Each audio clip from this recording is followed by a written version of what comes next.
Ladies and gentlemen, my name is Zymax, and I'm your chief show attendant. On behalf of the two hosts and the rest of the crew, welcome aboard Weird Wednesday Flight number 13, non-stop, from your current location to parts unknown. Our flight will be at about 2 hours, and we'll be flying at the speed of sound. At this time, make sure your seat backs and tray tables are in their full upright position, and that your seatbelt is currently fastened. Enjoy the ride.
What's up, everybody? How's it going? Welcome to Weird Wednesday. How's everybody doing? What's up, Jamie? Hey, hey. Hey, hey, hey. Hey, hey. Everybody have a good week so far? As I'm like getting the perma smile back up, like.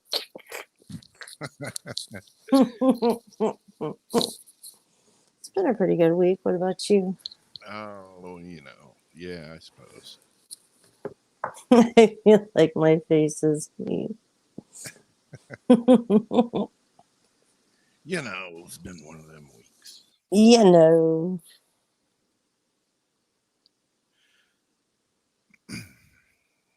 Yeah, Lori. Once you have one deck, you can't have, you got to have more. You sound kind of stadium. A stadium. Hello. Yeah, I do. Yeah, I was telling Lori about my little purchase I made the other day, which I shouldn't have since the malware decided to update me when I wasn't ready. Though I do need computer protection for obvious reasons. Yeah. Needed those decks also. Yep. Wanted the decks, needed the protection. Wouldn't have got the decks had I known the protection went through anyway. Check 1, 2. Okay, now I got out of the stadium now. Did you bring me back anything? Prizes. When you say it like that, it sounds more fun. Exactly. It's like say it like dog shit. And then dog shit. Big dog poops. Yes. Effects. Gotta love them. Yep. Once you have one, you gotta have more. Hey, brother. Yo. Like what? Like, I don't know what I was saying. Who knows? Like about rocks? We're talking about decks, and then like can't have too many decks, like you can't have too many crystals, like you can't have too many. With me, it's it's like apps, guitars and stuff. It's like Too you many don't need one cigar. paintbrushes. You need more than one. You need a few, dozen. Too many makeup palettes. Too many shoes. Yeah, I do kind of have a lot of shoes. I gotta admit. Do you? Yeah, no, I don't have like dress shoes, but I got They one, two, don't gotta be dress shoes. 4, 5. I got 5 pairs of Vans.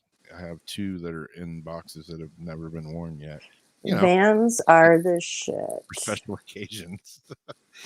Like if I have to go somewhere nice, usually my shoes after I wear Vans out like in no time flat. They get all like crappy. They don't last very long. Hmm.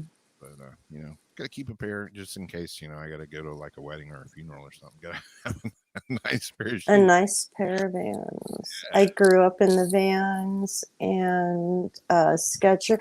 Wait, there was Vans and what was that other? And then Chucks, of course, had my Chucks and my Docs. But Vans were the most worn shoe. See, Zach can't have too many cigars. See, everybody's got their thing. Rings, exactly. Mm-hmm. Yeah, for a guy, I probably have more makeup than a lot of girls too. So, little known fact, not for drag night, just for Halloween For shits every day. and giggles. Yeah, I got what are they called? Things you put in your eyes, contacts. Mm. A few different sets of weird contacts. All mine dried up when I moved. Damn it, 27 flipping awesome pairs, UV and everything. Oh man. This is before TikTok. Got a couple quarts of liquid latex, just in case I need to, make a new identity. Just in case you got to go on the lam right quick. Real quick, I can go from Some like long prosthetics hair to completely bald.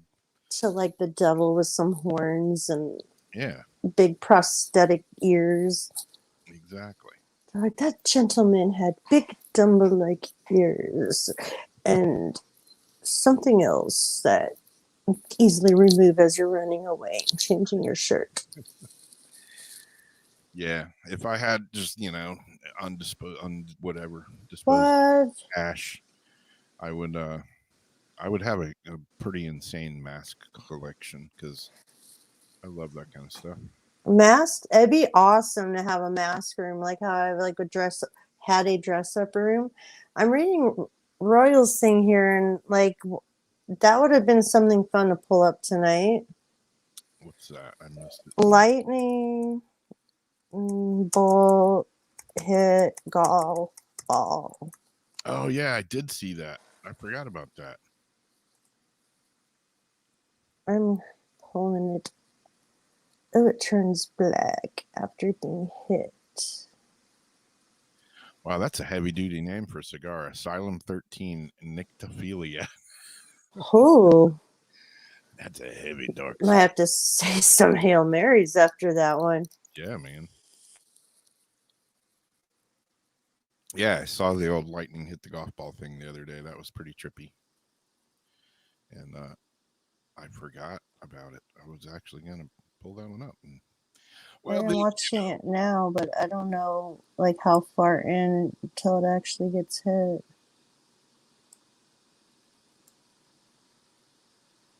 I don't know what the hell I'm looking at. Other weird Florida news. I'll start this one off. It's out of order, but what the hell, right? I don't care. Got a few. It's all going to be out of order. Yeah, can barely hear me, huh? I hear you loud and clear. Is that better? Holy crap! I can. Oh damn! Damn! Turn it down, son. Can you hear me now? Very loud and clear.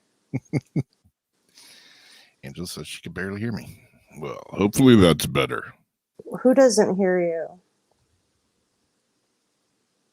Because somebody probably might just need to refresh. Who doesn't hear you? Angela said she could barely hear me. Maybe I was leaning away from the mic. Who knows? Who knows? Or try refreshing the browser, because that can make a big difference sometimes. Well, this is Oh, she hears you. This is one that comes up in Florida. You know, every time this comes up, people freak out. But you know, I've lived here 57 years, and as long as I can remember, this usually happens. It doesn't happen every year, but at least every couple of years, every other year, every 2 or 3 years, something like that. We get this the red tide. And well, we got it again right now. And red tide's blamed as 600 tons of dead fish float in Tampa Bay. And yeah, that is a shit ton of dead fish right there. No doubt about it. The smell in Tampa Bay right now is pretty horrendous. But yeah, I mean, it happens, you know, here in Florida. It's hot, it's swampy. And I don't know the exact reason that it happens. It's like an algae bloom type of thing. But the article says an unusually large bloom of toxic red tide is being blamed for a massive fish kill in Florida's environmentally sensitive Tampa Bay. Officials say more than 600 tons of dead fish and other marine life have been scooped up in recent weeks along the St. Petersburg shoreline. What a fun job that would be. Mm-hmm. There's no immediate sign of relief, as some experts say the problem could linger for months. The Bay is not very happy right now, to say the least, said Robert Weisberg, physical oceanography professor at the University of South Florida. The prognosis is not good, he said. St. Petersburg Mayor Rick Christensen said at a news... God, I can read better further away without my glasses. Imagine that. He said at a news conference Wednesday that state assistance is needed to tackle the red tide bloom. So far, no emergency declaration has been forthcoming from Governor Ron DeSantis. Right now, it's all about the cleanup, Grisman said. It's pretty awful. The odor sticks to you. Oh. Plus, there's the emotional toll of seeing dead animals wash up day after day. It sucks when it happens. It's happened here. Not to that extent, but it's happened. And it's pretty bad. And when you go out in the ocean, when there's red tide, it makes your eyes burn and your skin burn and everything else. It's a nightmare. Your nose hairs. Yeah. Red tide's a naturally occurring phenomenon that has been observed in the Gulf of Mexico since the days of the Spanish explorers, but yet can be I don't even know how to say that word, exacerbated by nutrients such as nitrogen. The presence of the non-toxin producing microorganisms of the magnitude in Tampa Bay is unusual, with some samples showing concentration 10 to 17 times above what is considered high level. One potential cause is the April leak of tens of millions of gallons of contaminated water from the old Piney Point fertilizer plant along the bay in nearby Manatee County. You know, tens of millions of gallons of contaminated fertilizer water dumped into the bay by accident. Can't help matters along the natural cause of life, that's for sure. But they say they have no reason to link those two things together yet. But that's what's happening in Tampa Bay. Lots of dead fish and sea life washing up all over the place. It's a stinky nightmare of a mess. But yes, it does happen. You know, a lot of people move here and they freak out when they see it. And, you know, it's like the end of the world has come upon us. But been here for... It happens. It happens, you know, a lot. Usually doesn't happen around here until like August, when it gets really nice and steamy hot. But got an early start on it this year, I guess. You said steamy hot. Steamy hot and moist. No. Yeah. Well, should we start? I'm going to start with... Where are you going to start? I'm going to start And with the wobble in the moon's orbit. That one was interesting. Yes. NASA predicts a wobble in the moon's orbit may lead to record flooding on Earth.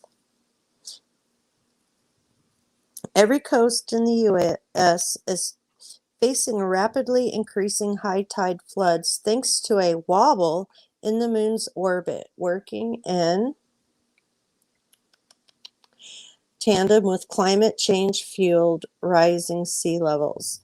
A new study from NASA and the University of Hawaii, published recently in the Journal of Nature Climate Change, warns that upcoming changes in the moon's orbit could lead to record flooding on Earth in the next decade. Through mapping the National Oceanic and Atmospheric Administration's sea level rise scenarios, flooding thresholds, and astronomical cycles, researchers found flooding in American coastal cities could be several multiples worse than the 2030s, when the next moon wobble is expected to begin. They expect the flooding to significantly damage infrastructure and displace communities. While the study highlights the dire situation facing coastal cities, the lunar wobble is actually a natural occurrence, first reported in 1728. The moon's orbit is responsible for periods of both higher and lower tides about every 18.6 years, and they aren't dangerous in their own right. In half of the moon's 18.6-year cycle, Earth's regular daily tides are suppressed. High tides are lower than normal, and low tides are higher than normal, NASA explains. In the other half of the cycle, tides are amplified. High tides get higher, and low tides get lower. And I've kind of noticed that when I check the tide charts, it's been a little bit different. Yeah. Global sea level rise pushes high tides in only one direction, higher. So half of the 18.6 lunar cycle counteracts the effect of sea level rise on high tides, and the other half increases the effect. But this time around, scientists are more concerned. With sea level rise due to climate change, the next high tide floods are expected to be more intense and more frequent than before, already bringing grim predictions. In 2019, NOAA reported more than 600 such floods. Scientists expect 3 to 4 times that amount in the mid-2030s, after sea level rise has another decade to progress. According to the study, these floods will exceed flooding thresholds around the country more often and can occur in clusters lasting more than a month, depending on the positions of the moon, Earth, and Sun. During certain alignments, floods could happen as frequently as every day or every other day. Low-lying areas near sea level are increasingly at risk and suffering due to the increased flooding, and it will only get worse, said NASA Administrator Bill Nelson. The combination of the moon's gravitational pull, rising sea levels, and climate change will continue to accelerate.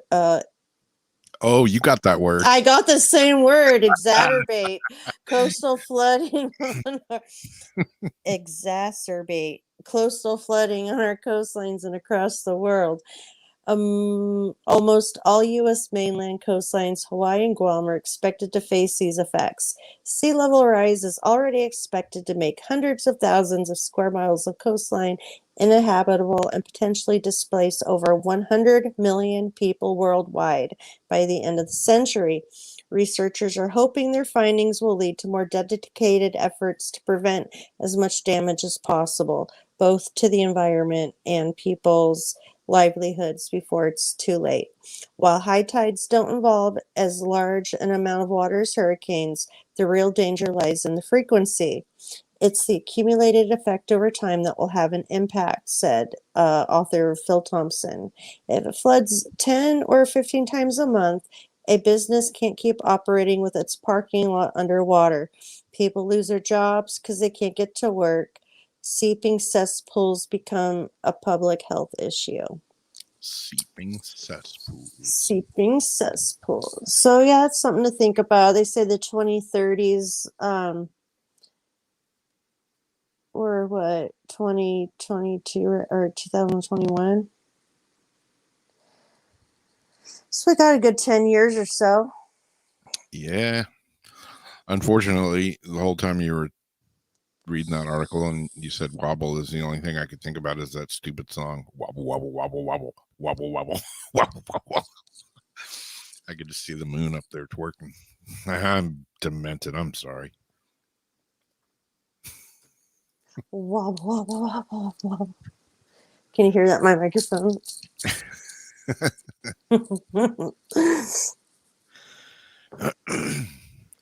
All right. Whoa, what am I doing? I don't know. That was the longest one I had.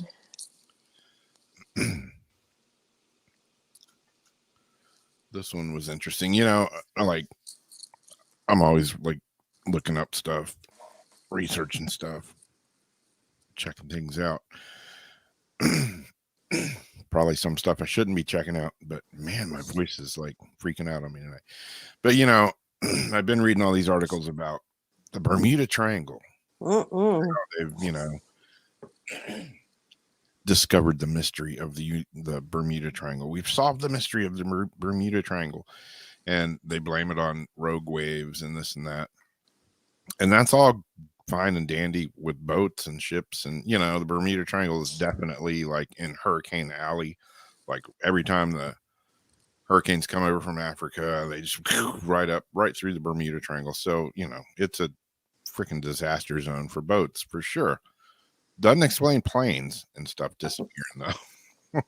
So I have kind of an issue with that rogue wave thing, you know. Yeah. Waves aren't big enough to snatch a plane out of the sky. No. Anyways, this is one of the mysteries of the Bermuda Triangle. That Bermuda Triangle's most famous lost ship finally found 100 years later. And the reason that this one was interesting to me is you will find out here in the article. I may not read it all because it's kind of long. But one of the Bermuda Triangle's greatest mysteries has been solved, and it's the most famous lost ship that has finally been found. On November 29th, 1925, the SS Cotopaxi left in Charleston, South Carolina, heading for Havana, Cuba. Man, speaking of Cuba, shit's hitting the fan in Cuba. Another story, another time. Oh, you're gonna have to. Oh yeah. Anyway, it was headed for Havana, Cuba, with a cargo of coal, but she never arrived. The last message sent out were wireless distress signals with the position on December 1st, 1925, 2 days after it left Charleston, according to the New York Post. After that, the ship and its 32-man crew seemed to have just vanished. Nothing was found floating nearby, no identifiable wreckage washed up anywhere. To further fuel the mystery, it was lost in the Bermuda Triangle. Wait a minute. The Bermuda Triangle.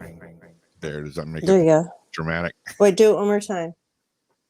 The Bermuda Triangle. Is it like, what was that? You know, the weird little animal thing? Have to give it that serious look.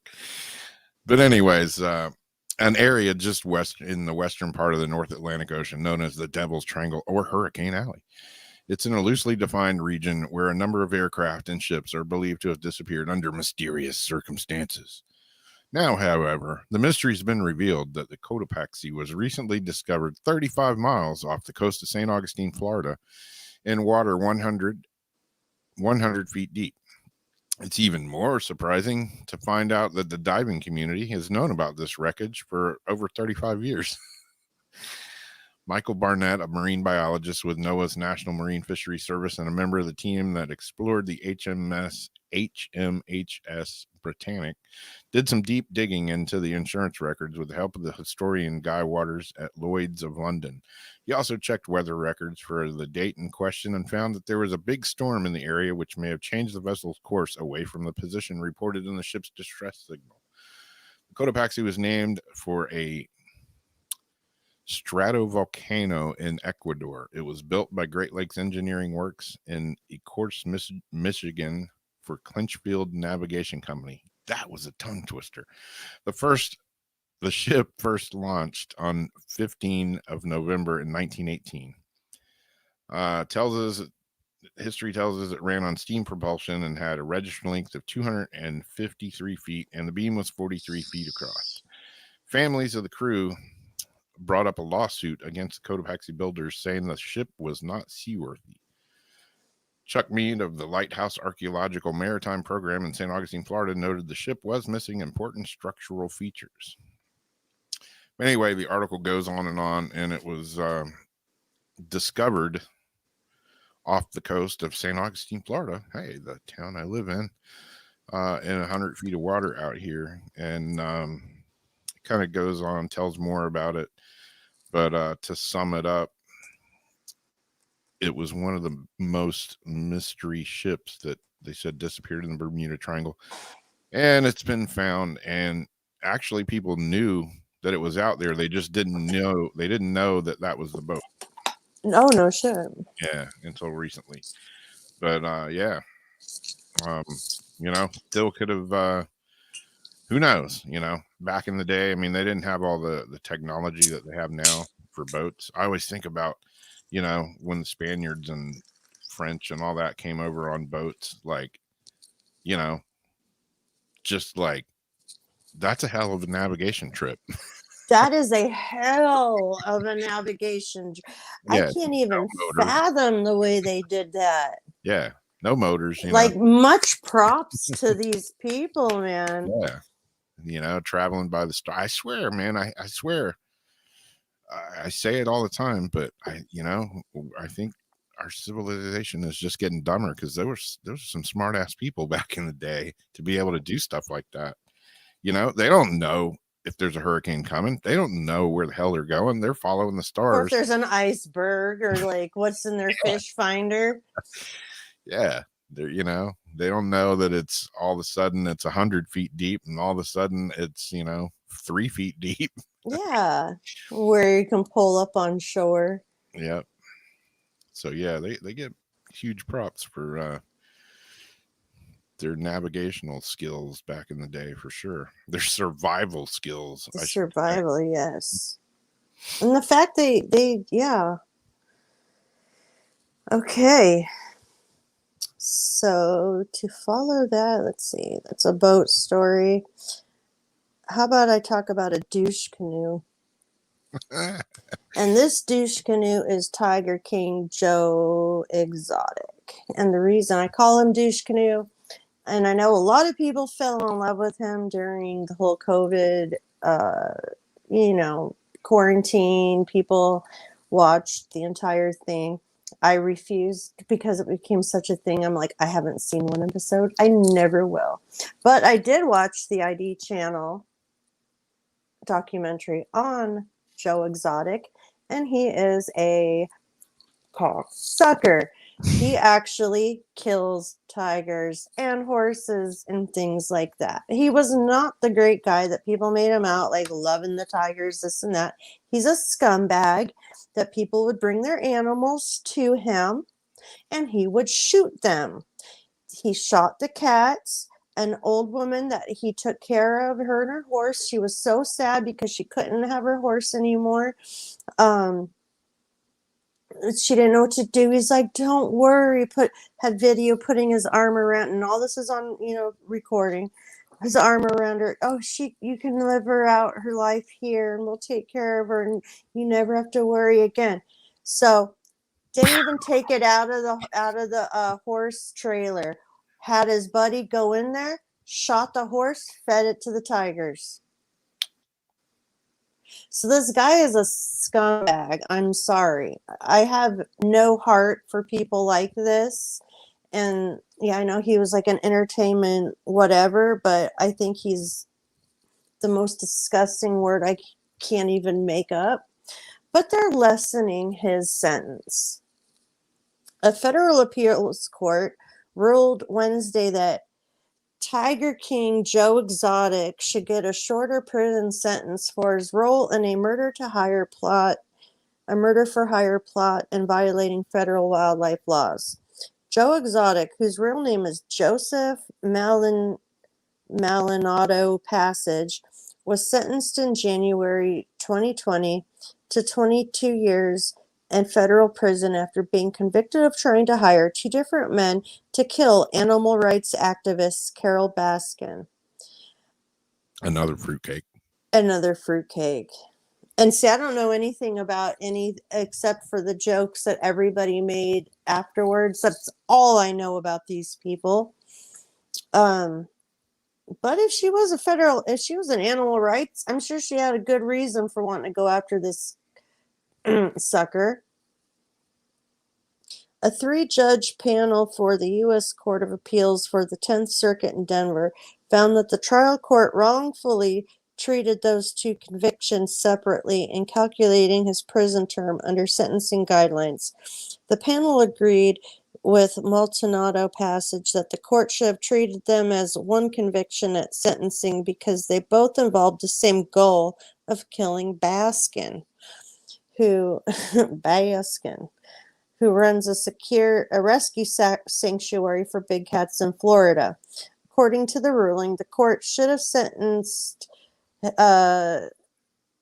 Dushkanu to somewhere between 17 and a half years and just under 22 years in prison, rather than between just under 22 years and 27 years in prison. The court ordered the trial court to resentence Passage. The blonde mullet-wearing zookeeper, known for his explicit Latin rants on YouTube and a failed 2018 Oklahoma gubernatorial campaign, was prominently featured in the popular Netflix true crime series Tiger King: Murder, Mayhem, and Madness.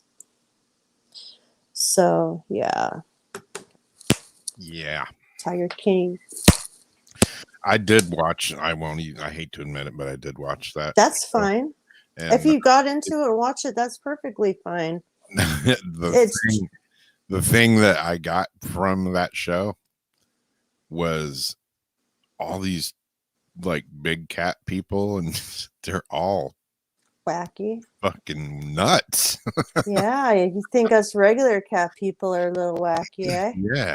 Yeah, they're all like a few steps short of a flight. Couple sandwiches short of picnic. Yeah, like Carol Baskin, her husband just disappeared. I mean, she owns a big cat sanctuary, and her husband just disappeared. Never found him.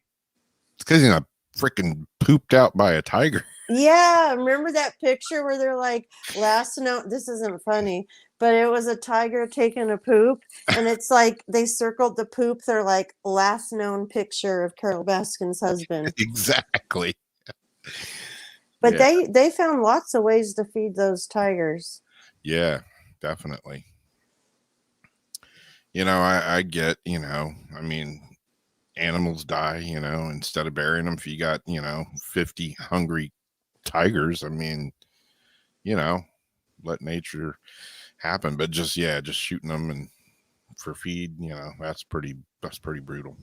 Yeah, and he'd take certain ones, and just the way I could barely, with me being how I am, and like this, I sleep with this channel on. I wake up to hearing the most horrific things, and I go back to sleep listening to it. Like the stuff I watch and see, I'm so desensitized to. But hearing this mother effer and the stuff he did made me so livid and pissed off.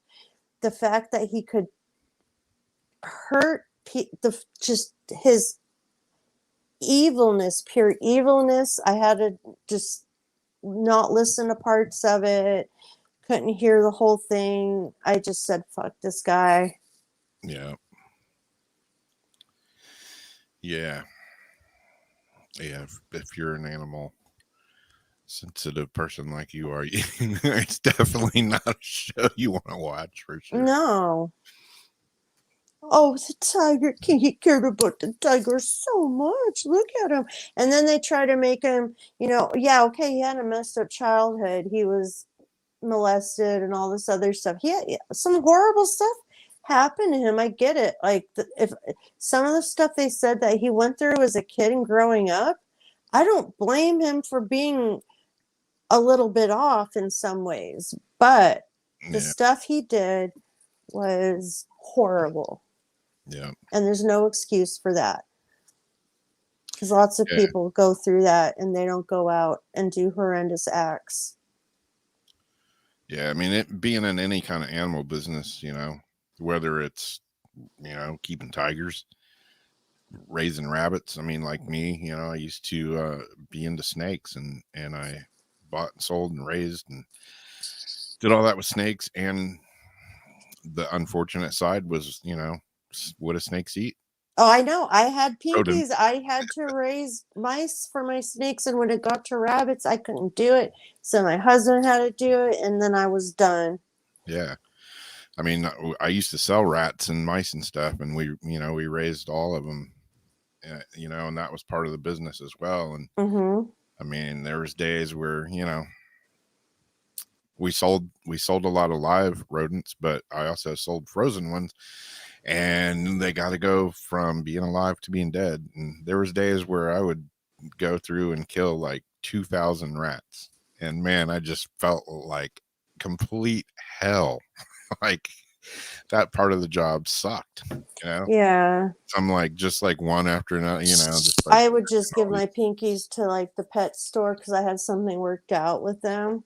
And then I would get like I would get frozen rabbits for free. But yeah. for the most part, I stopped having animals that I had to feed like that. And my husband did most of that type of stuff. And I was different then. I was doing stuff that kind of desensitized you to things like that, if you know what I mean. Yeah. And yeah, that went away quickly. Yeah, it was hard, I mean, it sucked feeding them, to the snakes, but I mean, that's what they eat. So, that didn't bother me as much as having to like euthanize a shit ton of rats. And yeah.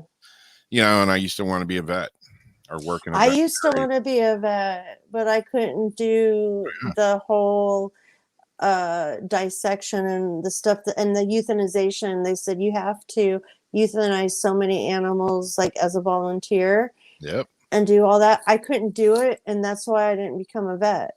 Yeah. I mean, it's when you're especially when you're younger and you're thinking, I want to be a vet, and take care of the dogs and the cats and the animals, and that there's a shitty side to it too, because all those dogs and cats and animals all, if they're sick, if they're old or whatever, I mean, it is what it is. There's definitely a shitty side to it. But look at me, even without, I'm still a vet. I still do what I have to do when I have to do it. I just get taught what I got to do.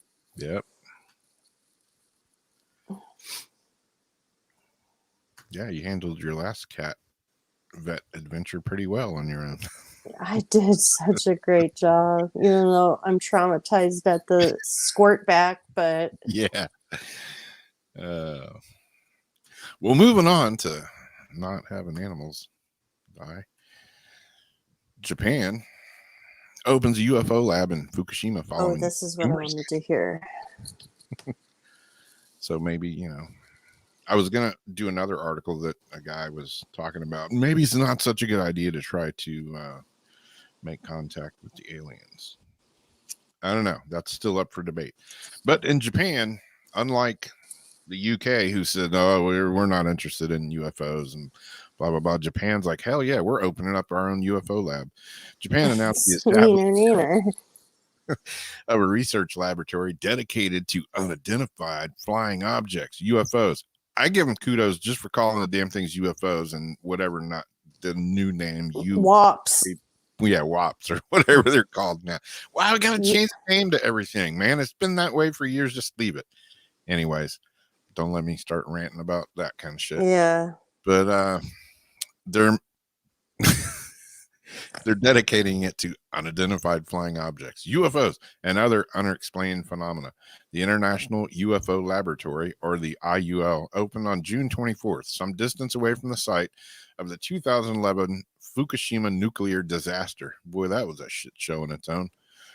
The opening of the IUL, which sought to unravel the enigma of UFOs, came amid renewed interest in the objects. According to a report by Japanese news outlet, the Mainichi, I guess I said that right, maybe, I don't know.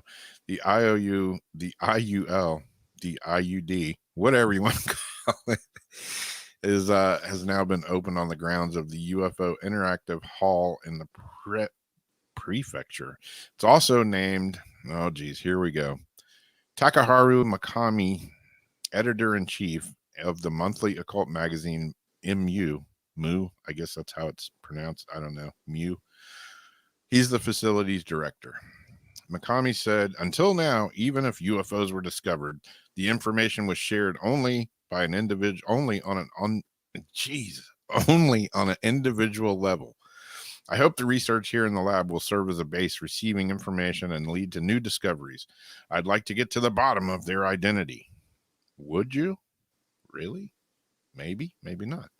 The new lab was opened on what was formerly known as the town of Lino, located northwest of Okuma, where the town Fukushima Daiichi nuclear power plant once stood. I hear that whole town is still a nightmare, so I hope it's not too close. They may be just hallucinating UFOs if it is. But dabbed the hometown of UFOs, Lino has been a host to a number of UFO sightings in Japan, including the light-emitting cone-shaped objects spotted near the area's Mount Sagamore. The site, I would pick an article that has all these Japanese words in it just to make it more complicated. The sighting, which happened in the 1970s, subsequently became known as the Mount Sagamore incident. Lino officials then stated that to promote the region's link to the space objects as part of the efforts, the UFO Interactive Hall was built in 1992 as a central facility. The hall boasts a collection of about 3,000 materials related to UFOs donated by the late researcher Kenichi Arai. Probably mispronounced his name too. It frequently has a yearly visitor count of around 30,000 people coming from the prefecture and other areas. So anyways, Japan has a dedicated UFO research lab near the town of Fukushima. I don't know if that's good or bad, but hey, at least they're doing it and they're like admitting to it and wanting to find out more. Unlike, our government documents that are released that basically say, move along, nothing to see here. We don't know what that was. At least Japan has got, a little bit of gumption to say, hey, we know there's some weird shit flying over our heads. We're going to try to find out what it is. And I do like the part that in that article where it said that, it's not going to, the disclosure is basically going to come from people, not governments, not officials. It's going to come from people. Exactly. Pretty much what we've been saying all along. Mm-hmm. Well, if you'd like to get your household hacks. Wait a minute. We have a Twitch person on that is posting a thing. Anybody that wants to be famous can buy views at this link. Just to let you know. Jesus, man, go the fuck away. Yeah, thanks, dude, but we don't buy our followers. Okay. Sorry. Where was I? Distracted. So, for our people that like to get their household hacks and such from TikTok, this is one that you might want to skip trying out. I'll let you read this, but Why did you try it? No, but I know somebody that did. Okay. Do not stuff garlic up your nose to clear your sinuses, warns doctors. And let me guess. Rosaline Catherine went viral on TikTok after she posted a video testing out a hack which claimed to help clear blocked sinuses, but there were unpleasant consequences. Doctors have urged people not to take part in a potentially dangerous trend that involves putting garlic cloves up their nose. The warning comes as 29-year-old Roxaline Catherine posted her attempt at the hack on TikTok, where it quickly went viral. In the clip, which has since racked up more than 4.3 million views, Rosaline can be seen inserting the garlic cloves into the nostrils. She waits 10 to 15 minutes and then removes them, leaving her nose running. I didn't think it was actually going to work, which is why I filmed it more as a joke, she said.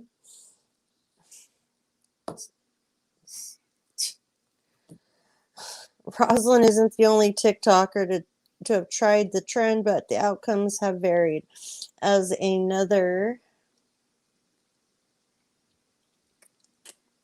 user known as her handle said it was a fail after the garlic caused an uncomfortable burning sensation. So if it was just going to be a joke, you were just going to do a TikTok with two things of garlic up your nose, and you're like, "Oh, I guess it doesn't work," and that's like funny.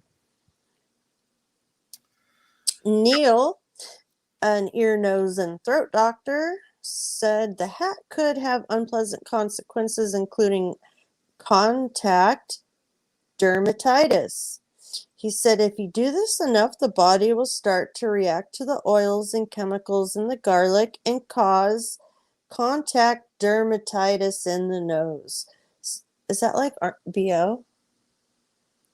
Or is that skin like dermatitis, like skitching, like your skin itching?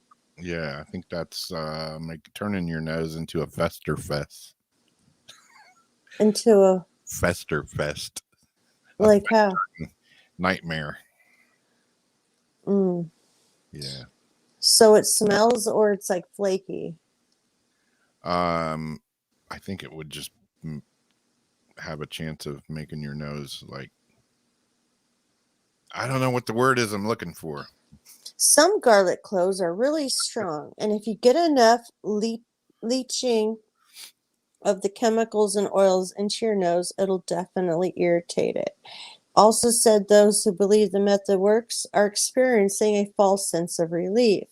While it might feel like it's working, the reaction you're experiencing is just your body reacting to the strong smelling compound.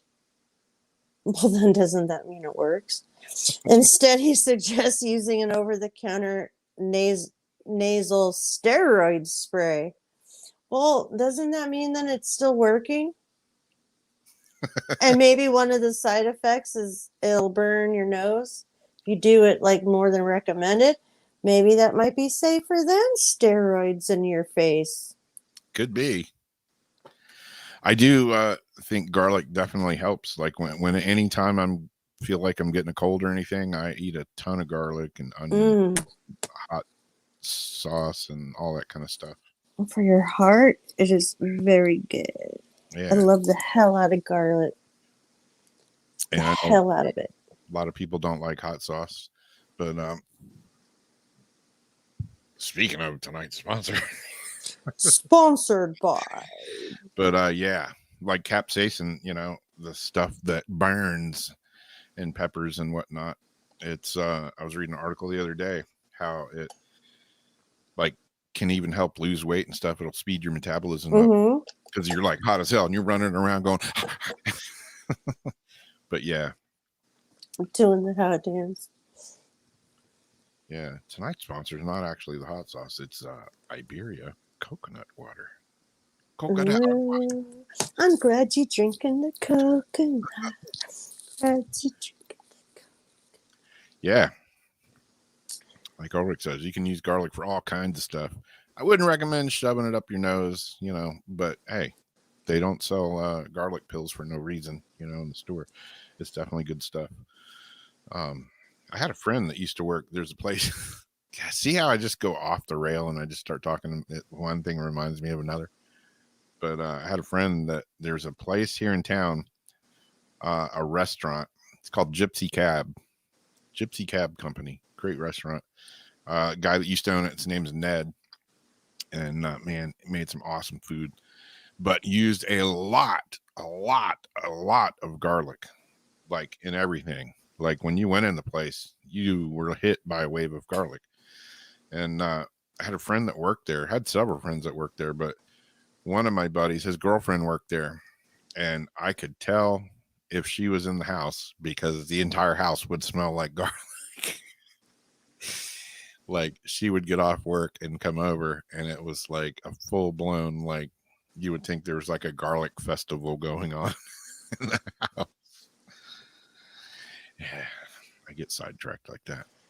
Weird memories pop up when I talk. So, how much do you think you would spend for like the best plate of French fries you can imagine?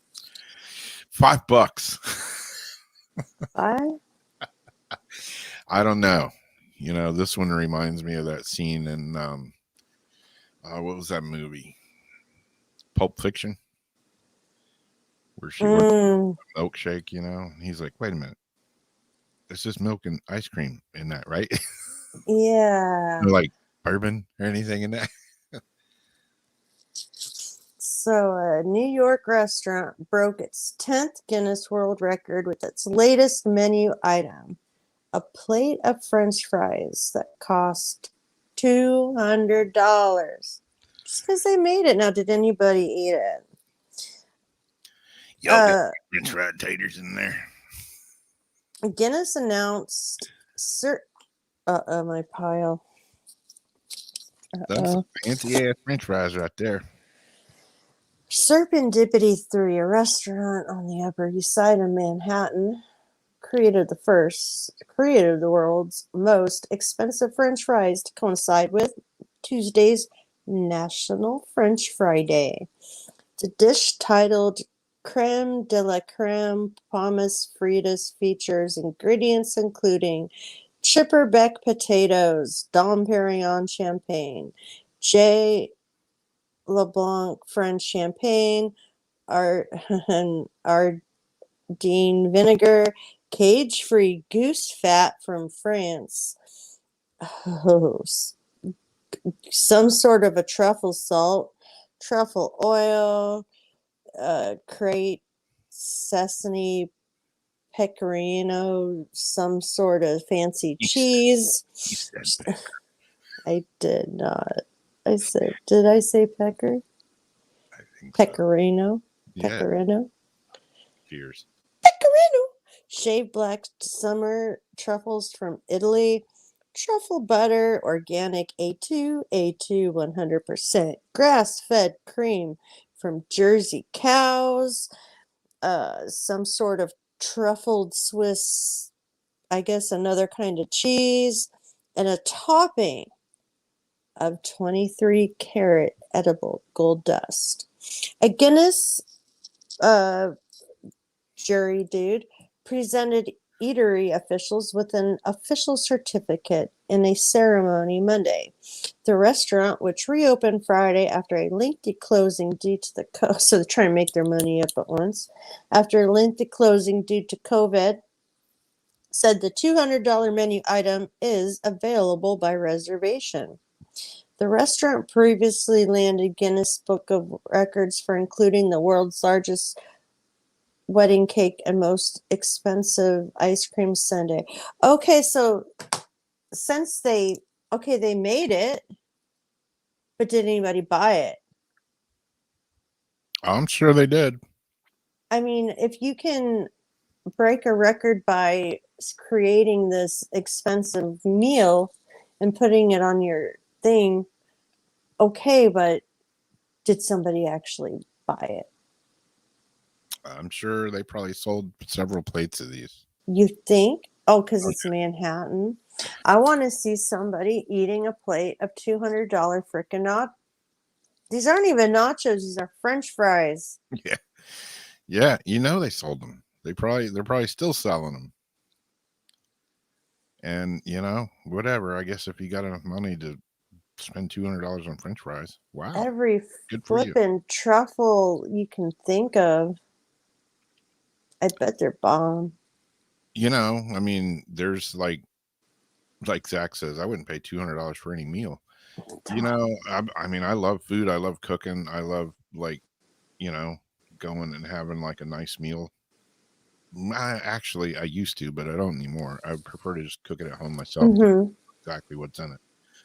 But there's certain places that I know, you know, like my friend's own and stuff, and I know it's good. And but yeah, some, you know, there's a bunch of fancy burger places around town, and you know, you go in there and it's like a freaking hamburger is like $20, and I'm like, yeah, no, Yeah, like we have like Fuddruckers and all these places where it's like build your own and it's incredible and oh my gosh, if you think you've had a hamburger, wait till you, it's for one thing, you can't really eat it like a hamburger.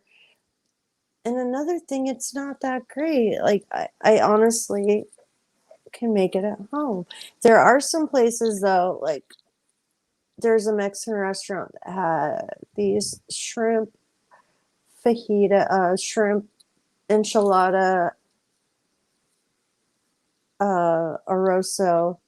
That was so good, so good. It was like $23 for a plate of like two fajitas, and it had like lobster and shrimp in it, and then like beans and rice and all that. yeah, But special occasion, it was like so good. Like yeah, special occasions when my dad was around and stuff, like that's what I would get, you know. Or you go to Cattleman's, it's like, oh, I'm getting the mini fillet. You know, you get something like really good that you know is going to be good, yeah, and I can justify that. But nowadays, you don't know what you're getting anymore. And honestly, I'm not impressed by restaurant food anymore, and do a lot better job at home just cooking it yourself. yeah, yeah. I went out to dinner with some friends of mine quite a while back. You know, they came into town and they're like, "Oh, you know, come to dinner with us. You know, we're paying for everything." Blah blah blah. And we went to Ruth Chris Steakhouse, and I got a steak, a baked potato, and I drank iced tea, and I think I had a little salad with it. Just my dinner was like $180, and I'm like, Did you want to die right yeah, then in your chair and I was just like piss looking for yourself the, away? I was looking for the cheapest steak on the menu, you know, and there's no cheap steak in this place. And they're like, "Oh, get whatever you want," you know, and they're suggesting this and that, and I'm just like, I'm not eating a freaking $200 steak. I'm sorry. Yeah, get whatever you want if I'm paying for it, of course. No, they paid for it. Oh, they paid for Yeah. it. No, hell no. I wouldn't even have gone because I know That's it. what I mean, because I would have got like nothing. Like, Yeah, I have some. I have a pine float, water and a toothpick. You know. I can't do that when when people are like, "Go ahead and get what you want," because I always go right to the a la carte, right to the smallest shit. Oh, don't you want to get this and some? No, I'll just have to. I'm Salad. perfectly fine with the side salad and some tap water. I Yeah. don't even need the ice. I can't do that. And then there's the people who are like, "Ah, ha, ha. Yeah, I'm gonna get three, mojitos and keep it coming and on Yeah. someone else's tab." I cannot be a person like that. Yeah. I had like this one place that we play at. You know, music. They give us free food and drink, and there some bands come in there and they order like the steak dinner. They order like the most expensive thing. And I'm always like, my whole band, we always, order like a cheeseburger or, you know, chicken strips or something, something that's not like, way up there price wise on the menu, and just kind of out of, I mean, they're giving it to us free and we can get whatever we want, but I don't like to take advantage of that kind of situation. Yeah. I had a friend that came and played with us one time, and I'm like, yeah, they give us free dinner and drinks and stuff. Dude, he ordered the most expensive meal on the menu, and all night he was drinking. I can't remember the name of it, but it was like the top level, top shelf Top scotch. shelf. Yeah, the scotch that's like, I don't know, $20 a glass or something. And I saw him like get like 3 of those, and I'm like, dude, I said you could get free drinks, but come on, man. You're killing us here. Like everybody else was just ordering normal stuff and a beer, you know, and he's like steak dinner and freaking top shelf scotch. See, my Needless to say, I ex's didn't cousin invite him was back. like that. Didn't invite him to come play with us again. Mm-mm. That's just, I don't know how people can be like that. Yeah. But, you know, the menu gave it to him. They didn't say anything. No, but it's I felt still like a turd, you know. I'm like, dude, you better fucking tip. You better tip really, real good. really good. Really good. Like you're tipping for the whole band tonight. Mm-hmm. Yeah. Let's see. And then this one. Are you already through yours? I got one more. I got a little. Okay, go for it. Hopefully it won't get shut down. But I've been watching the Skinwalker Ranch. The secret behind Skinwalker Ranch. I've been watching that on Netflix. Anybody else been watching that or seen it? I want to, but It's I haven't yet. Place has always kind of intrigued me. Mm-hmm. And I was looking at it today on Google Earth, and there's a couple kind of cool pictures. Let me see if I can share these off of Google Earth. Share your screen. Where are you at? All right. Yeah, this is one kind of shows the whole area of Skinwalker Ranch. This is where the main part of it is, but it's all this property all out here. And if you've seen the show on there, you know they've had all kind of cattle mutilations and all kind of weird stuff over the years that's happened there. And it's kind of weird. The guy that used to own it, he recently, well, not recently, but a few years ago, he sold it. There's a new owner now, and hence the show. He's got a team out there that's investigating. Supposedly, the government investigated this place for years. Whatever they found has been locked away. The truth has been locked away. Go figure there, But no doubt there's some weird stuff that happens there. And, like I think it was in episode 1, they had talked about back in the day when they were doing nuclear experiments, when they blew up some nuclear bombs in this vicinity, they were showing all the air currents and stuff that could have like brought a lot of that stuff right to where Skinwalker Ranch is. So the part about, finding radiation and stuff and people getting radiation burns and stuff, could be like from a nuclear bomb that went off years ago, and there could still be nuclear fallout and stuff there. Who knows? I don't know if that's true or not, but anyways, the one little part you can see right over here, they mentioned something about a bait pen. And I'm like, what the hell's a bait pen? And they kind of of vape? Bait, like bait. Oh. And so that picture, I zoomed in on it a little bit more here. Let's see if I can share this one. It's out in the middle of the pasture area or a big field area. And it is here. You can see it right here. So it's this little area. Let me zoom in on it some more. It's this little area right here. There's this huge big field out here. The mesa and everything's back there. And there's this pen out in the middle of nowhere. And apparently that's where they would put bait to lure whatever the hell's out there. Oh, a pen, like a pen for Yeah, animals? yeah. They would Oh, put some cow in there, no. bait. That's fucked up. But yeah, there's Put been them in there, ass up, yeah, waiting. but I got a little video here that I'm going to try to share. Let's see if it'll work. And it's on YouTube. You can go check it out. This channel has some pretty cool stuff. The channel's Tales from Out There. And hopefully they don't like ban me for playing their video, but I'm telling you where to go. I'm advertising their gig. So And in the future, I can even show you how to make all that go away. let's see if it's going to work. Here we go.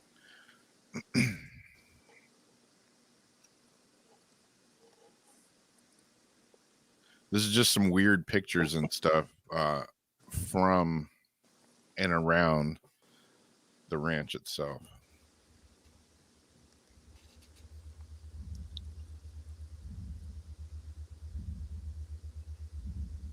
Why is it not sharing?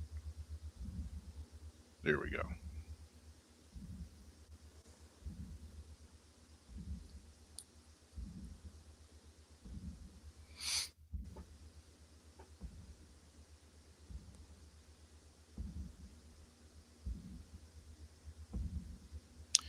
And there's not really sound to, I mean, there is sound, but it's Navajo nights. But yeah, there's some strange pictures in here.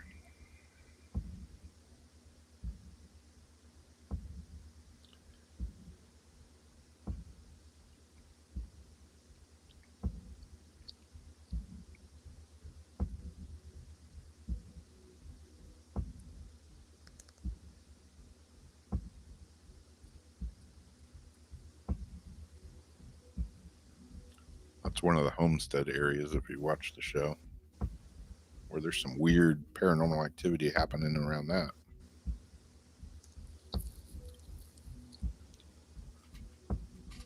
That was the owners back in the day.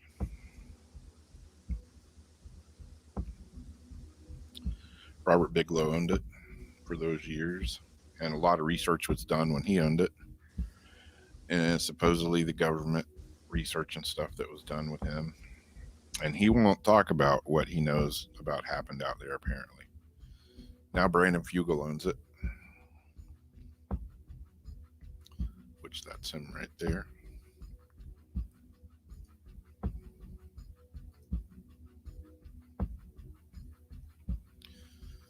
But yeah, it's kind of like Area 51 now. Warning, restricted use of deadly force authorized. Cameras everywhere, fences, guns. They don't want people going there hanging out. Let's storm the Skinwalker Ranch. It was cool though. They used to have, you know, I do know some people that have been out that way and actually got to check it out. But it's pretty much off limits these days. But yeah, here's a couple of weird pictures. What the hell is that thing? A panther, wolf, big, whatever it is. Yeah, Zuriana. Indians then put a mojo on it back in the day.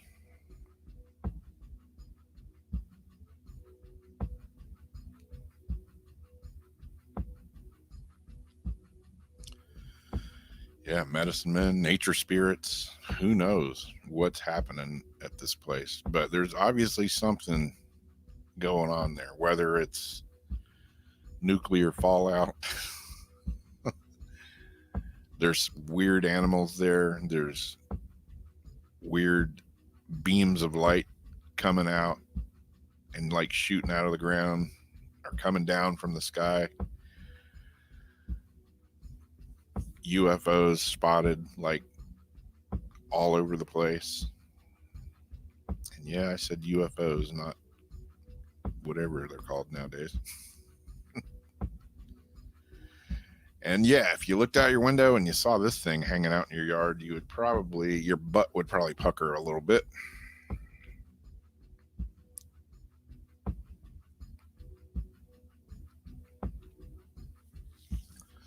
But yeah, lots of weird UFO sightings and stuff there.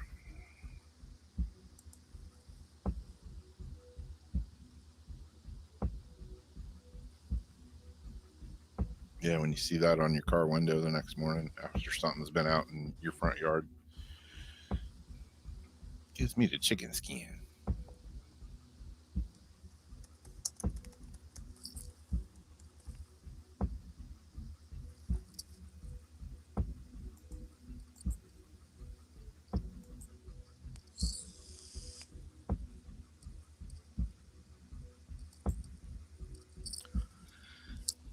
Yeah, whether they're hiding in the mountains or who knows? I don't know.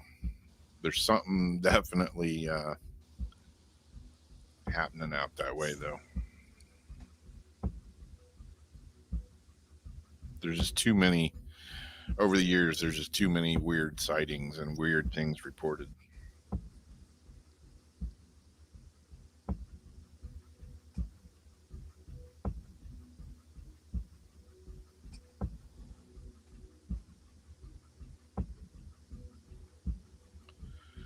The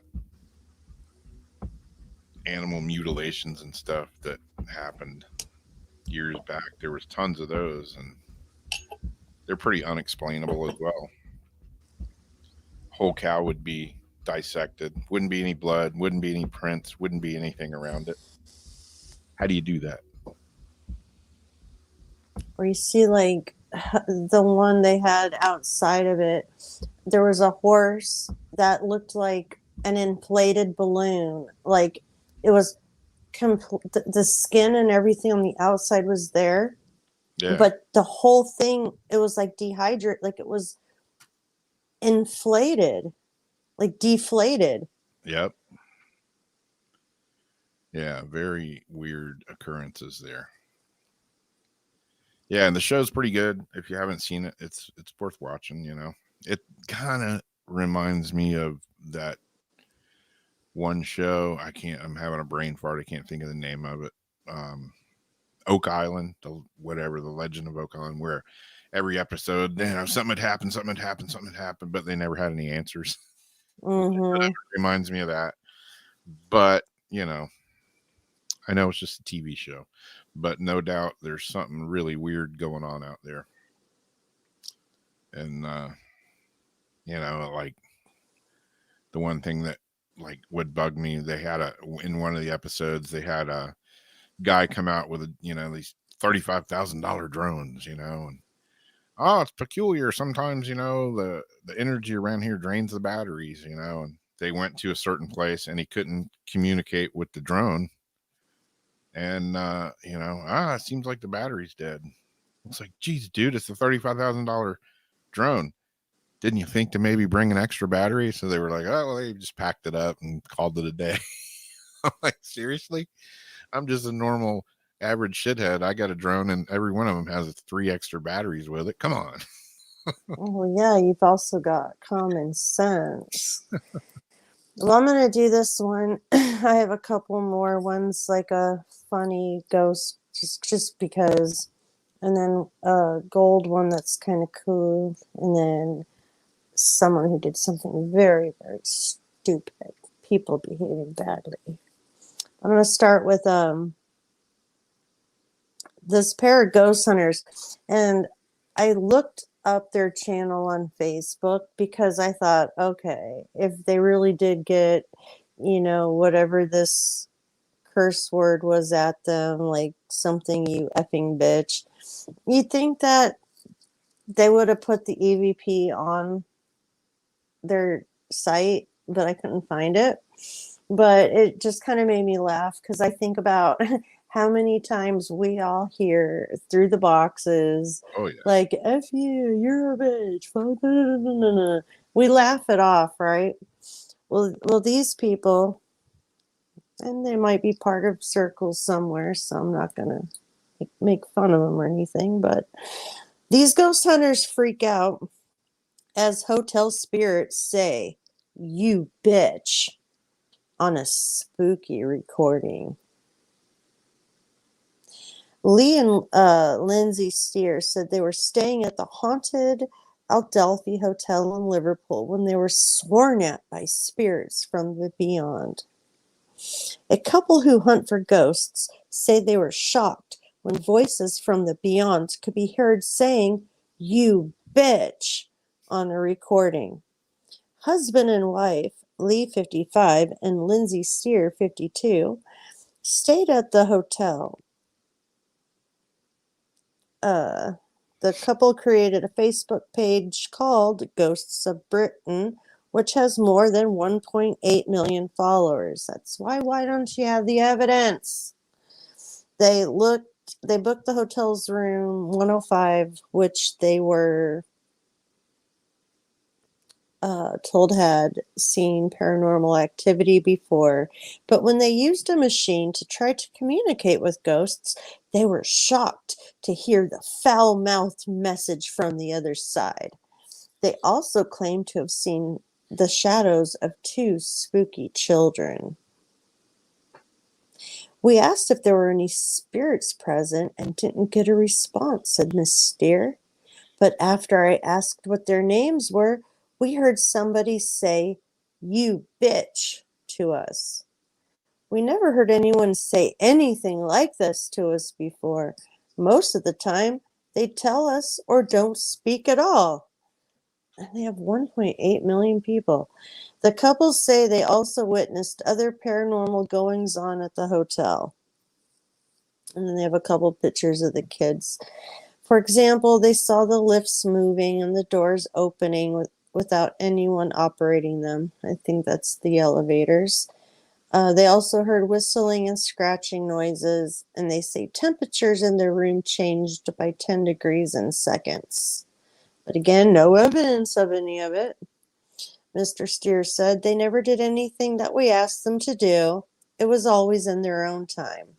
We placed machines around the room we were staying in and would wait until we weren't expecting it to touch the machines.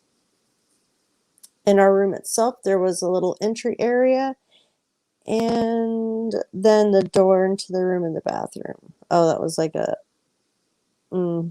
smear circle. Lee said he closed the door when he came out, but on 3 occasions, the door ended up being wide open. Another strange event was spotted after their trip by a fan. The couple broadcast their ghost hunting expedition on Facebook Live so people can follow from home. Mr. Steer was alerted on social media to what looked like silhouettes of 2 children in their video. She said, "To me, it looks like 2 children, and I feel like one of them is a girl. It reminded me of the twins from The Shining. While in Liverpool, the Steers also visited the Beatles, some other places they went to. So has anybody here that's been on that side of the pond, from that side of the pond, have you been to this hotel? What is the name of it again?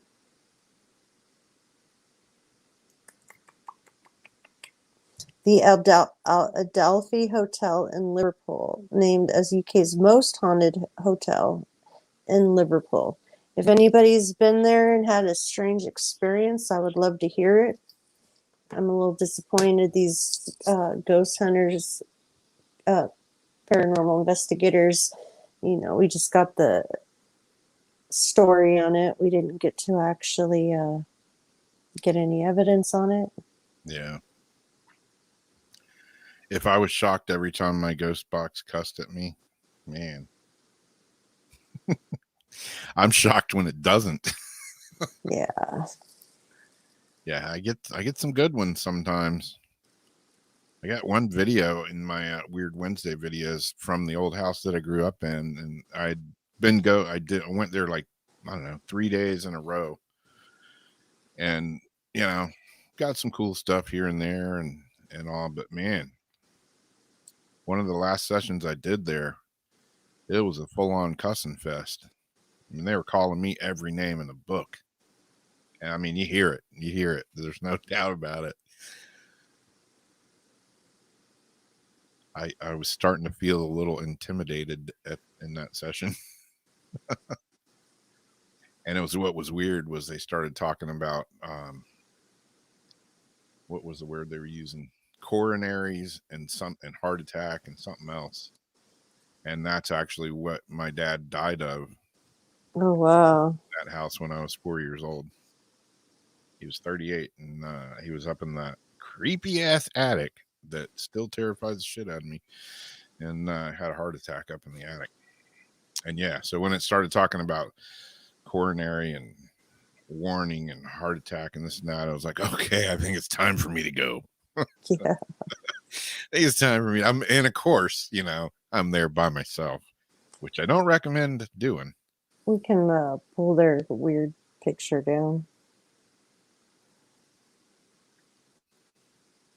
Yeah, I forgot and left that up. I don't even know if that's their doll. Yeah, they did a number on that house. It's quite different than when it was when I grew up in it.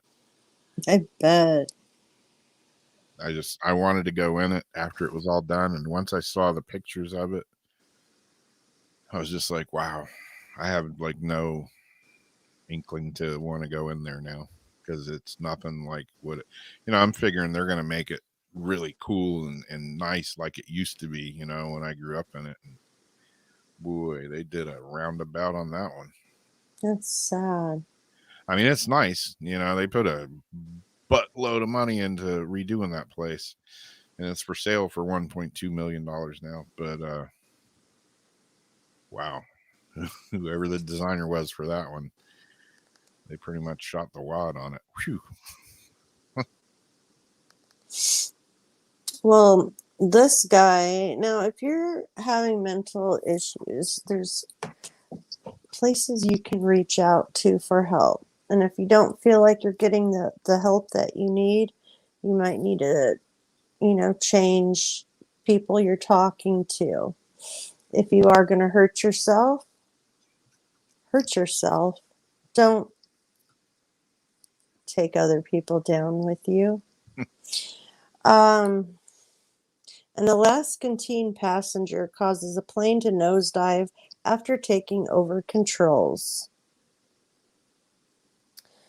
In Alaska, a passenger on a small plane bound for a tiny Alaskan community said he tried to end his life when he took control of the plane's yoke and caused it to nosedive before the pilot was able to regain control and safely land the aircraft, Alaska state troopers said. The incident occurred Wednesday on a flight between Bethel and whatever, which is about 90 miles northeast of Bethel. Troopers said in a preliminary investigation indicated that an 18-year-old passenger got up from his seat and took control of the yoke before the pilot was able to regain control of the plane with help from the passengers. And that's the only picture we have, is just that distance. The man told Trooper Jason he tried to end his life while on the plane and indicated he had spoken with behavioral health officers before, but felt it hadn't helped. According to an affidavit by whoever accompanied assault and attempted assault charges, the state's online court record system showed an arraignment was held Thursday. A message-seeking comment was left for the Public Defender Agency, which is listed as representing the man. And then we can pull that down because it's just a picture of where they flew. It's not interesting. The plane landed safely in Anik. The 18-year-old was arrested, troopers said. McDaniel said by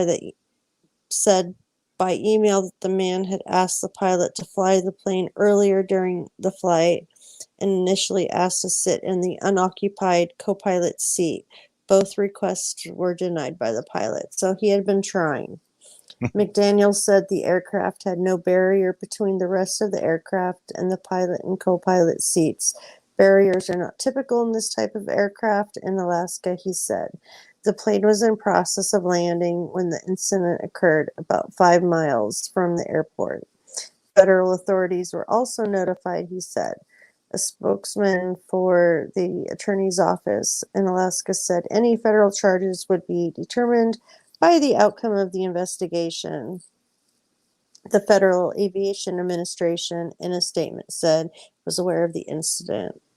So he just kept asking if he could fly the plane. 5 miles later, he felt the yoke go forward, saw the man over the co-pilot seat pushing the yoke. He said he thought the man was trying to point the plane toward the ground. He was scared, concerned for the others, and was able to maintain control of the plane. So thank you to that pilot for his quick thinking. And again, if you're going to go do something stupid, don't do it with other people involved. I mean, he's in a plane. If he wanted to kill himself, hey, just jump out. Right? You know, don't like take everybody else with you. What did they do? Exactly. They probably didn't want to die, you know. Well, not today. Not today. Mm-hmm. Yeah. And then I'm going to save the gold one. Yeah. Yeah, I agree. I've driven by places too that I used to love, and I'm like, oh man, what have they done here? Good gravy. It's like our house in Moss Beach. This family, you know, we had it was like $30,000 back then. Now it's like a few million because it's walking distance to the reserve. But we had these beautiful cypress trees and pine trees in the front, and gorgeous home, beachside home. They went and built this weird wall that you can't even see through the slats around the entire property. I had a selfie stick that I could get up and like look over. 'Cause, you know, every time I go out there, I want to see my house. Yeah. They ruined it. There's like 80 people living there, and they ruined that home. Yeah. Yeah, I saw the pictures of my old house, and I'm like, wow, kind of looks like a fancy insane asylum in there now. I don't know. It would drive me crazy. Not me. Maybe somebody else sees it and goes, wow, that's beautiful. But no, not me. I mean, the place used to have hardwood floors, and the dining room had a big oak table with oak chairs all around it, a chandelier hanging over it. Yeah, I was thinking, man, they're going to redo this place. It's going to be cool to go in here and see it like in all its glory, like it used to be. Nope, not happening. Now it's all like blue tile and funky white blue appliances. Just weird. And what really killed me was the staircase that goes up. You know, they like painted the banister. Like, why would you take this awesome natural wood, killer looking wooden banister and then paint it? What the hell? That kills me in ways. Why'd you do that? Why are you painting the wood? Why? Yeah. Don't paint the Looking at the wood. picture, that was just me. Every picture I'd click on, I was just like, why? Why? You did what? Why? Oh no. Yeah. Alex. Oh yeah.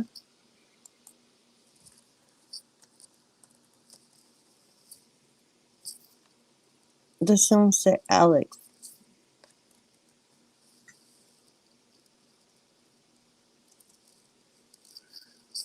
See if the ghost box will cuss at us. Yeah.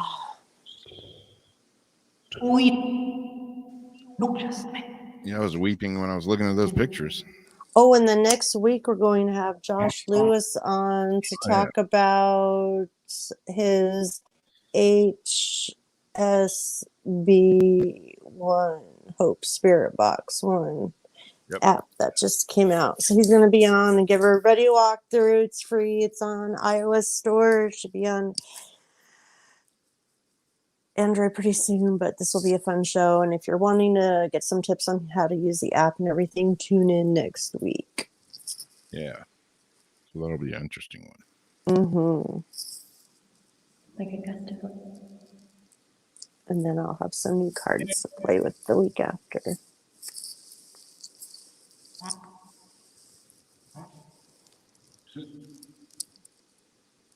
Who's with us here tonight? Been listening to our crazy news stories. Any spirits here with us?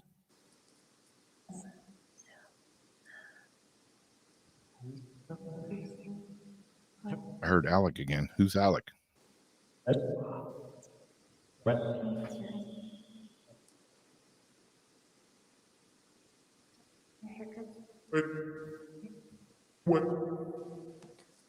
Oh, I was trying to think of that name from last night. It was like Alecalopio, lo lo lo lo la la. It was some like long word. Did it just say hope? Did it say hope? I think it did. Are you talking about Josh from Hope I think Paranormal? it said, oh yes. No. Okay. Excuse me. Did I just yell no? Yeah. Are you guys excited that Josh from Hope is coming on?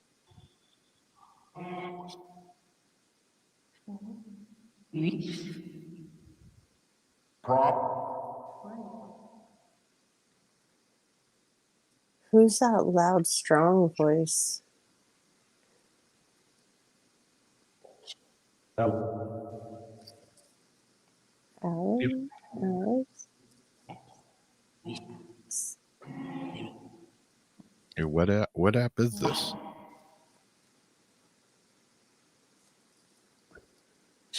Can the spirits tell us what app this is?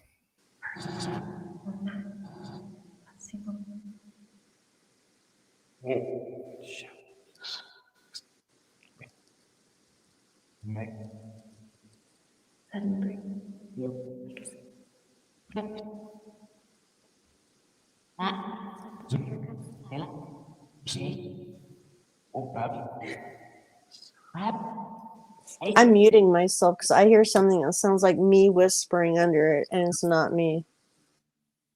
Yep. Who's here with us right now?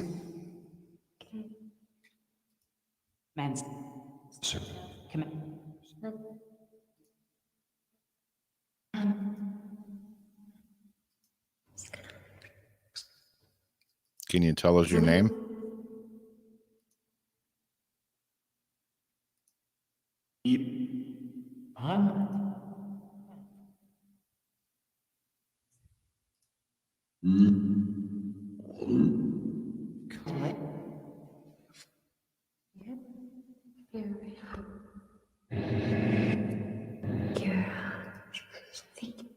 Did she say give me hope? Yeah. I thought it said, can you give me hope?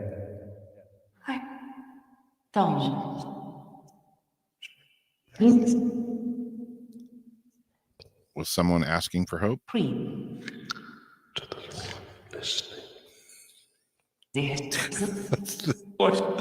That's where I think it just said, shut the fuck up. Yep. Was that you? Thanks.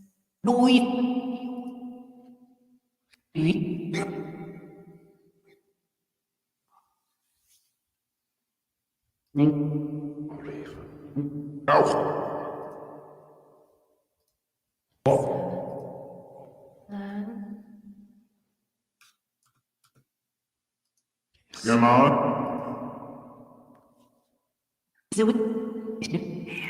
Where are you at right now?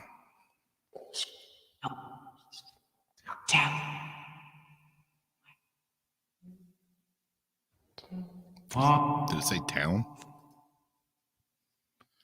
What town are you in?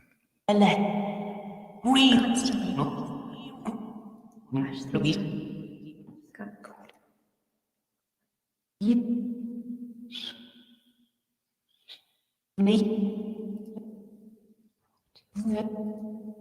Throat. You're in my town? Get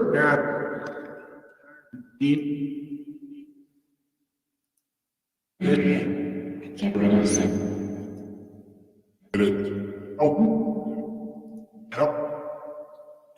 The prison.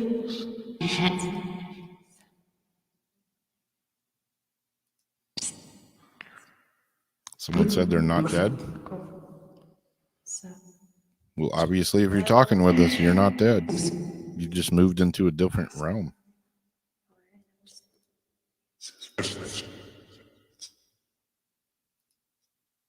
I think we're saying to my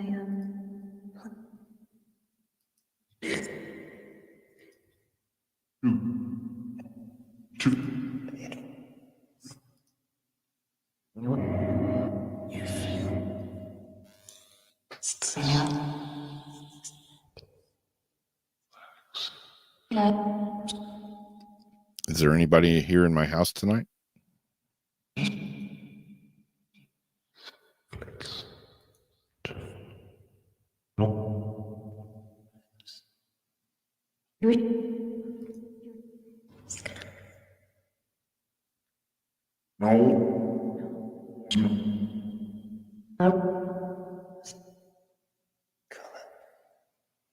It's been kind of quiet around here the last few days.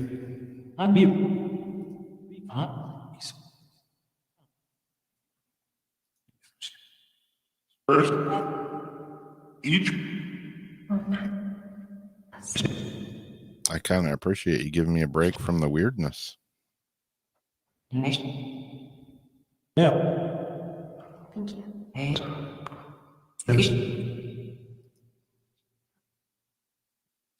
Have you missed me doing spirit box sessions with you?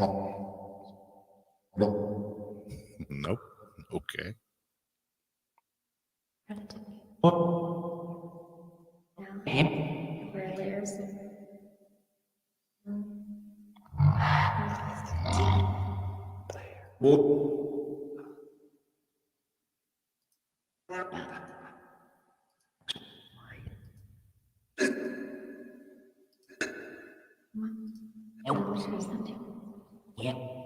Who's asking for help? That's too bad.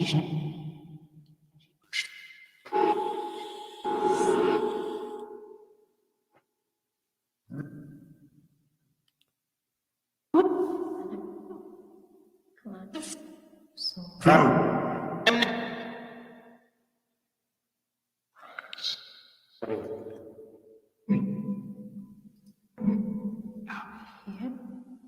here. Six.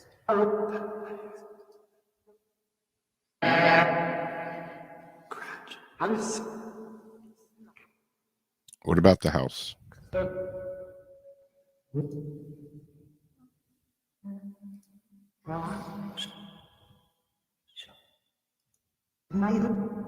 It's true.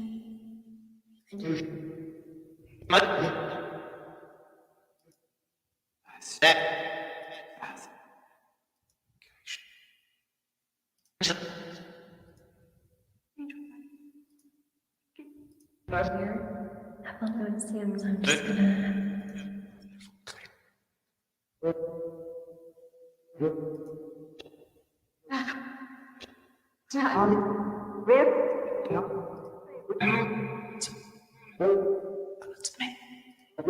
Just.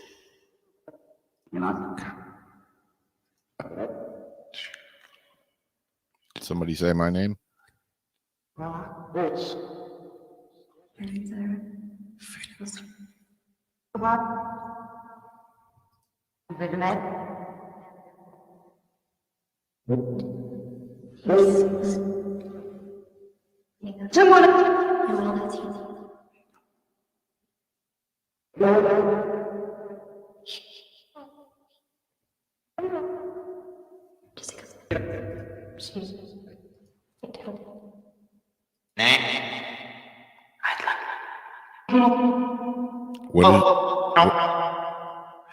What is your name? Thought I heard her say she need help. To the water receptive. Thank you. When she gets it.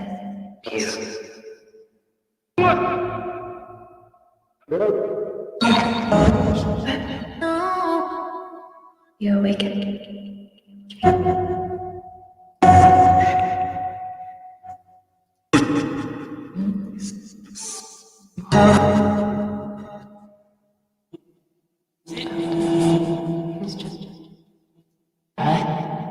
It's just.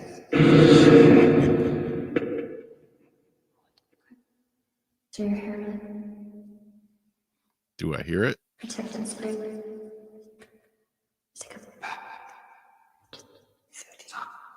Just now. Like hear the pop?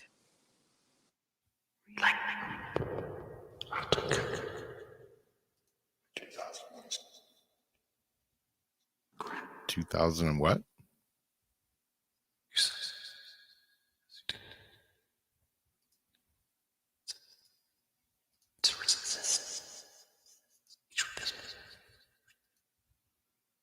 How?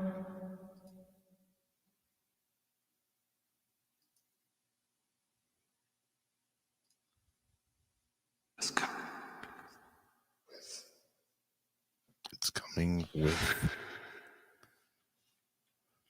What's coming?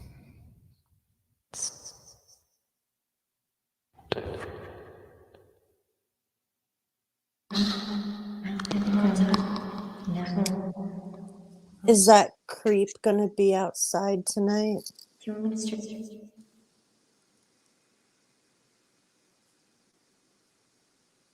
Do I need to watch out for that creep tonight? He knows. And while that's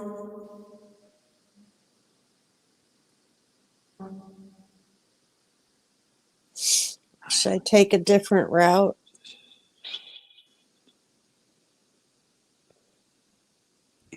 I'm not gonna. Our son.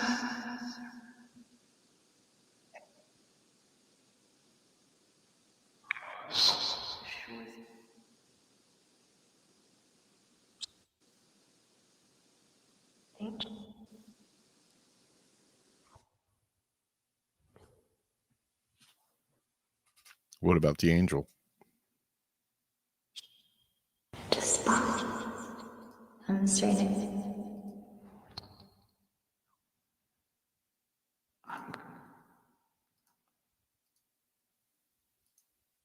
Okay.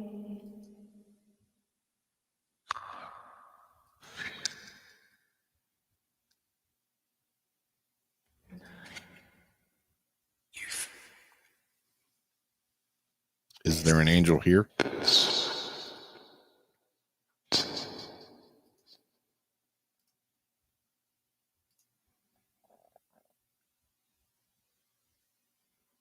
One. Was that one or want? Couldn't tell. He's just about. There's more than one. Horn.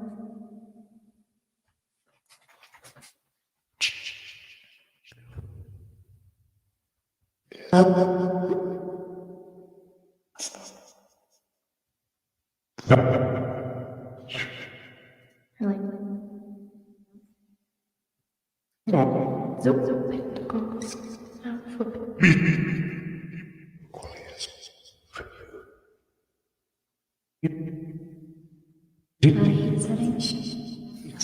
They were coming for you. I was just gonna say, how come you guys have been giving you a break? How come they've been giving you a break?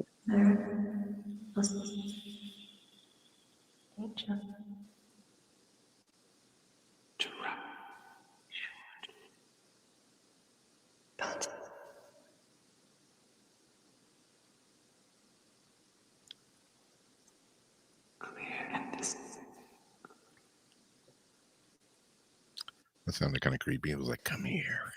And you could hear the swallow almost.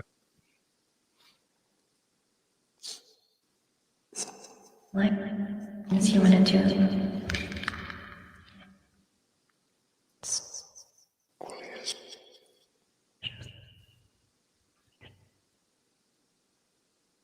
Stop. Everyone settle.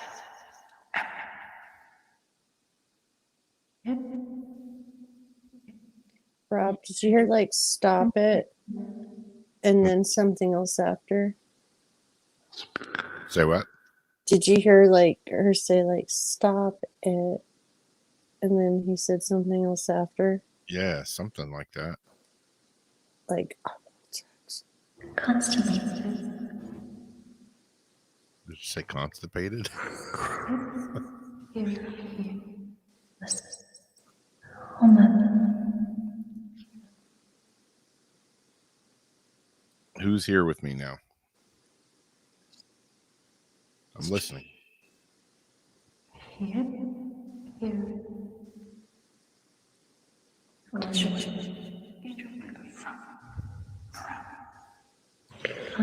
Speaking of, mm,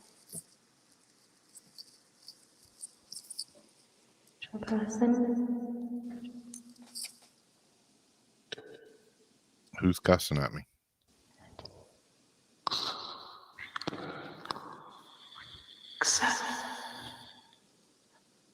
sounds like they're in a big marble like hotel room. Like with the marble floors Yeah. and flip flops on.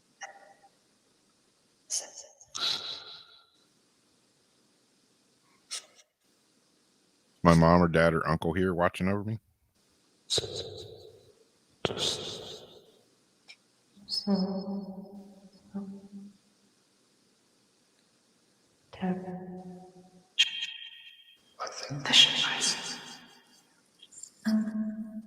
I heard something with you, like I heard a whisper of with you, but I didn't hear what happened before that. Careful. Beautiful.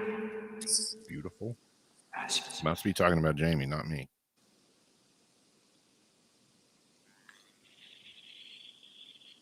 If it's one of your relatives. Motivation.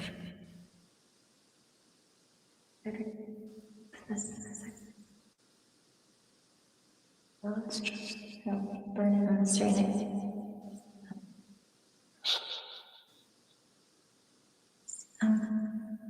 Like slow. Yeah, we'd prefer the friendly ones.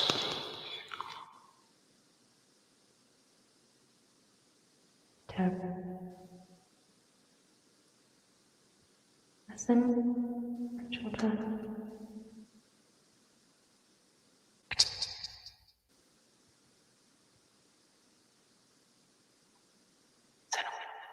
Everyone's very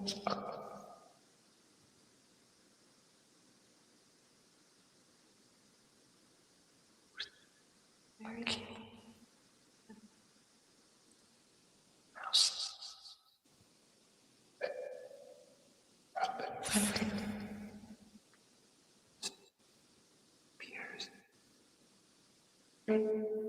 Protect themselves.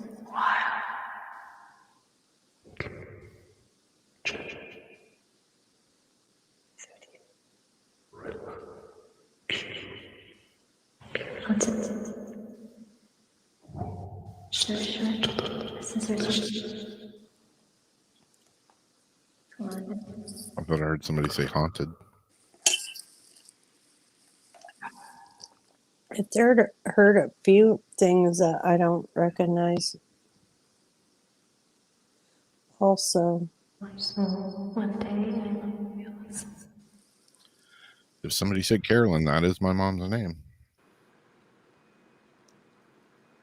Lisa Carolyn.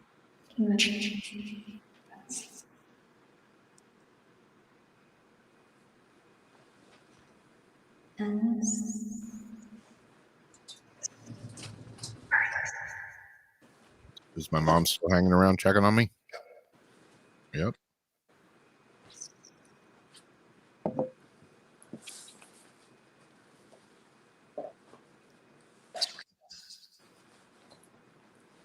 Do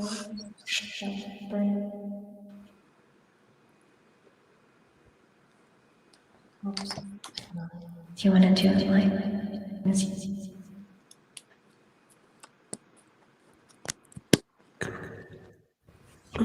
They said your mom's name. That's what Lori typed in. She must have heard it. class? Activity. And house again.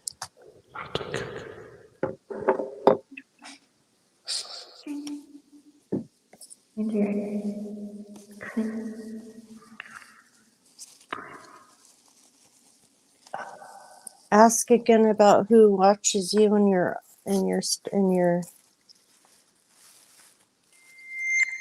workspace. Yeah, who's watching me when I'm working here?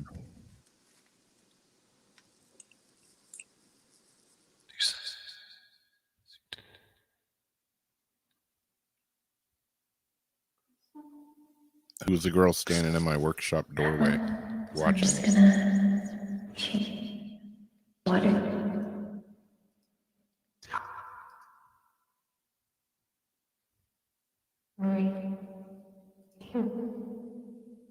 Restless, wild, and pretty much even.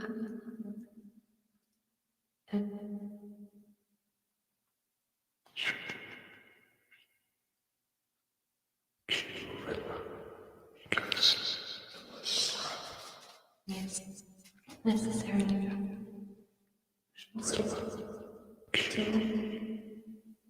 Into my playing. Didn't mean to text.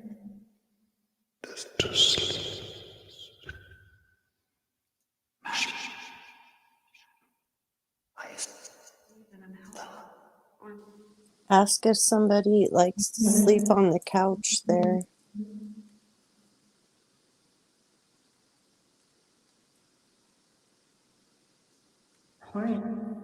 Does somebody like to sleep on the couch here? Dude, it's just.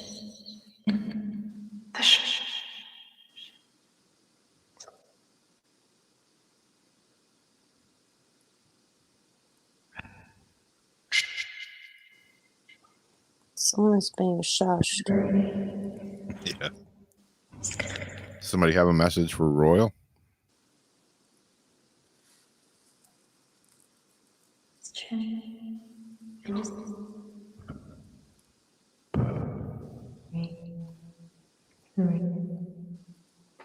Hi.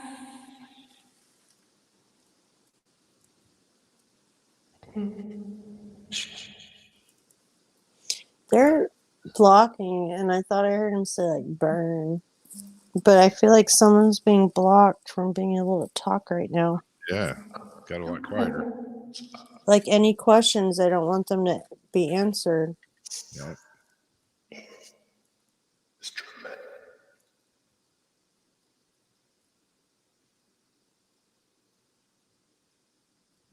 Fine.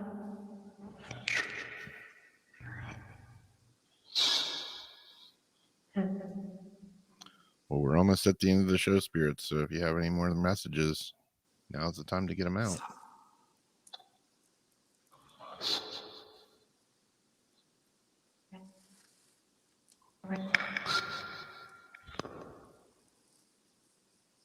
Relax.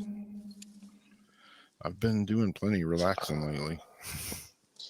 I'm fixing to get something ready to do a little relaxing in a minute.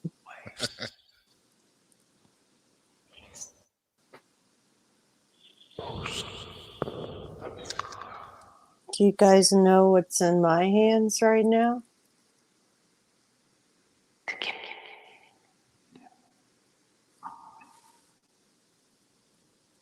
To feel, I want you to.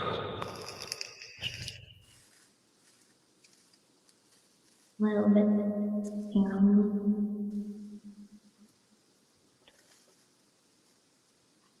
There you go. All right, thank you. There's Any messages for anybody else in the chat room before we go tonight? pretty much easy.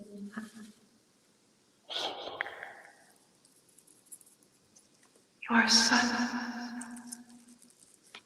Wait, what? I thought it sounded like Yeah. you are son.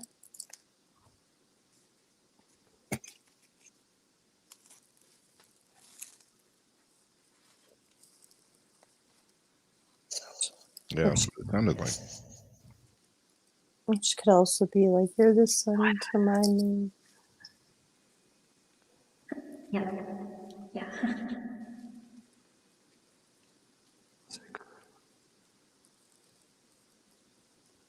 Right.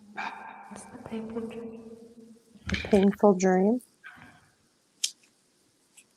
Or journey. Where's that? Okay.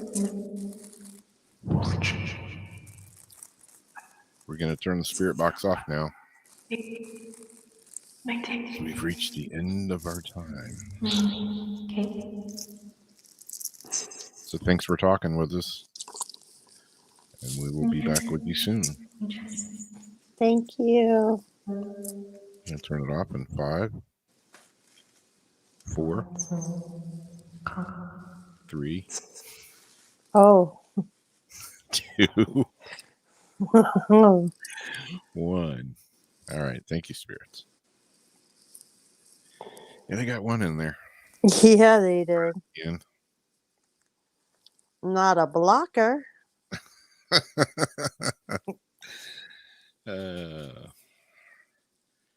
Well, there you go. There you have it. I wonder if that showed up on the closed captioning part. Exactly. I'll just see it on the way back. That's the funny thing about it. Sometimes the closed captionings do pick up some of the words in these Yeah. apps, which is helpful because that's something I used to think a long time ago. Like, there's got to be an easier way to decipher these after, like, with all this technology. Can't we just put it in and have it voice dictate Yeah. what we're hearing? Yeah. The captions kind of used to annoy me when they popped up, but now I just, anytime I'm around the ghost box, I just leave them up.